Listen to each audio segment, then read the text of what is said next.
Jungle.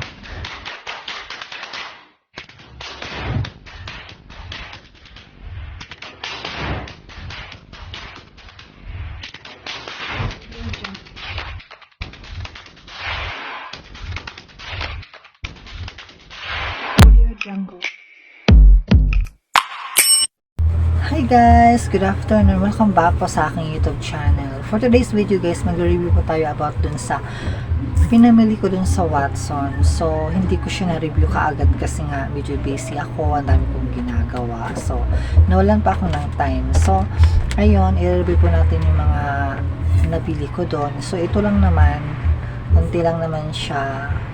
So, nawala na po yung yung balot niya kasi di ba ginamit ko na po kasi siya. Nagamit ko na siya, so hindi ko po na-review kaagad sa inyo. Ayan, so ngayon meron akong sa inyo i-share na talagang nakaka-amaze talaga yung mga product na to, pero hindi naman siya ganoon ka hindi naman siya ganoon ka sobrang sobrang effective sa akin, pero nag-effect naman siya pero nagagandahan kasi ako sa product na to as in.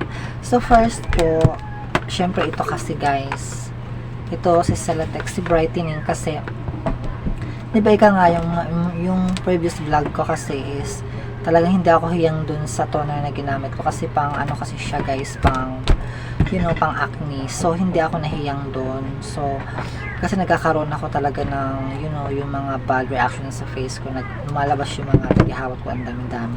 So ngayon nag-stop na ako nun, pero hindi halata, inubos ko muna talaga siya bago ako nag-stop.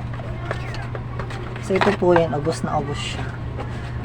Kaya siguro hindi talaga ako hiyang guys, kasi nga diba yung dapat pag hiyang tayo nawala agad yung yung pimples ko. So nagtuloy-tuloy kasi yung niya hanggang sa naubos to. So ibig sabihin hindi ako hiyang nun. So dito lang talaga ako hiyang sa brightening. So sobrang ganda niya talaga sa akin kasi ito is nagpapa-add po siya ng light sa skin natin. So talaga nasubukan ko yun kasi nakailang bottle na po ako niyan. So hindi ko masasabi talaga na depende naman kasi sa skin type yan kung hiyang tayo, diba? Pero ako hiyang talaga ako dito kasi nakikita ko naman talaga nag-light yung skin mo. Then parang nagugustuhan ko rin sa kanya, hindi kasi siya nag-absorb sa skin natin, para andyan siya, parang nagkonting lang siya, parang may konting glass lang sa face natin. Then talaga nakaka-bright din siya. So ito lang talaga yung lagi kong bibilang kasi dito po ako humiyang, pero bala ko po kasi talagang mag-explore ng ibang product, so hindi pa sa ngayon. So dito muna ako mag-stay guys. Yan, si brightening po yung number 1 natin. Then pangalawa po, ito si Pond's moisturizer. So medyo pricey rin kasi to, parang din, pero mas pricey yung si Bioten. So na naman ako, nag-switch naman ako kasi yung kasunod nito kasi nung una is Bioten. So na-explore na naman po ako nito. Nagugustuhan ko kasi ito guys kasi ang ganda na talaga, as in healthy hydration po siya talaga sa atin. Then meron pa siyang vitamin E, then rejuvenative supple skin din po siya, then talagang moisturizer siya.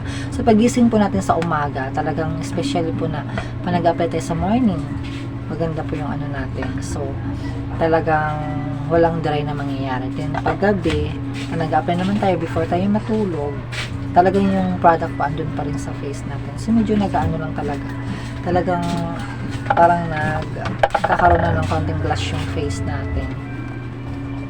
Ayan, so maganda po siya.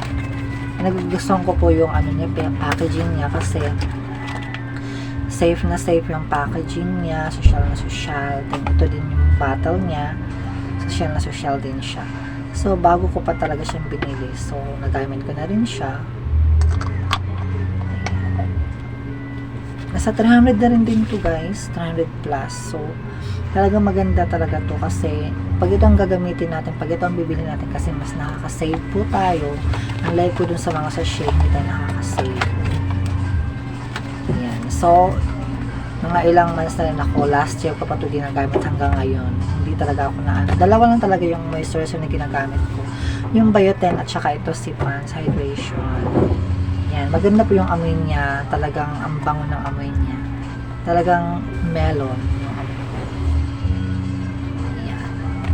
Then, pangalawa, so ito muna si Watson, si Ethel Halco. Kasi na-miss kasi ako guys, nakita ko yung mga napunta ako dun sa area ng mga ganito, sa mga alcohol. Ang dami niya. Tapos, sabi ko parang bihira ako lang ito makikita dun sa department store. Kaya na-try ako ng isa, itong Ethel Halco, Alcohol Watson. So, napaka-bango niya. Para siyang perfume. Talagang pag mo siya, ang ganda. Ang ganda talaga gamitin. Parang, ang bango-bango mo.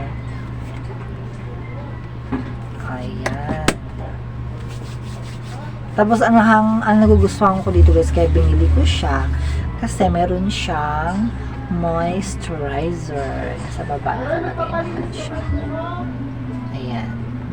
So, meron talagang Watson na alcohol. So, ang bango niya. Talagang sobra.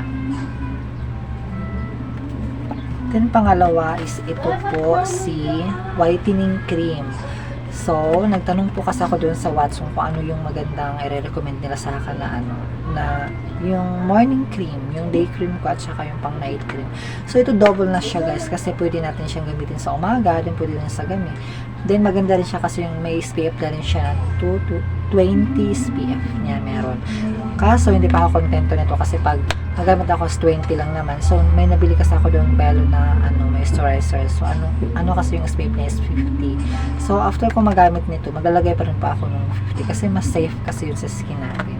Yung meron tayong 50 na SPF. So, ito 20. At least meron siya, di ba?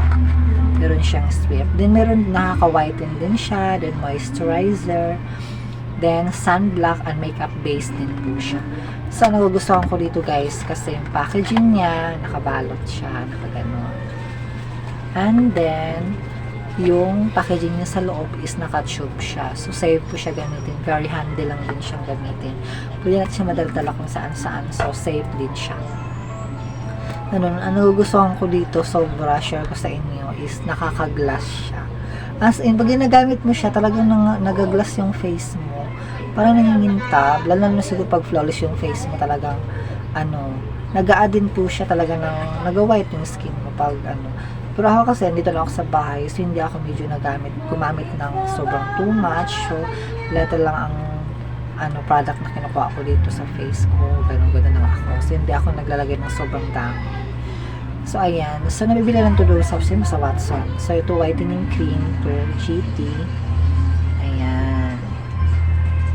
Maganda siya. Ang dami niyang benefits na makukuha. Ayun, Korean snail. Then, parang talaga, na-miss ako sa kasi double yung niya. Meron siyang pag ginagamit mo siya guys, talagang, talagang nagaglass yung skin mo pag sa gabi din, pagising mo sa umaga, lalo pag nag-moisturizer ka, then, kasunod mo to. So, ako kasi pag nagagamit ako nito, hindi pa ako matulog, so nag-toner muna ako, then nag-moisturizer. Ito yung pangatlo ko. So, pagising sa umaga, ang ganda ng face mo, parang, ang lambot. Tapos, talagang, andun yung nagaglass yung face mo, hindi nawawala yung product mo kahit nagkukumot ka, andun pa din. Ayun. So, ayan lang po guys, i-share ko lang po sa inyo to. So, hope na ma-enjoy po kayo sa vlog po natin. Hope na ma-inspired kayo. So, lang naman to guys, nabili mo lang to ng 100 plus. So, nagtatanong po kasi ako doon kung ano talaga yung mura. Siyempre, affordable lang yung natin nahanap natin. So, ito yung nirecommend nila sa akin. Yung packaging nito before is bilog siya, nakabilog. Bilog siya. So, ngayon, naka-tube na siya. So, very handy na siya. Madali na siya natin dalhin kung saan-saan. Ayan, so sa mga hindi pa nakasubscribe sa channel ko, please guys, do subscribe. So, hindi po kalimutan i-click yung bell notification po natin para every time I have a new vlog, ma-notify po kayo. Ayan, thank you so much guys for watching. I will see you in my next vlog. Bye!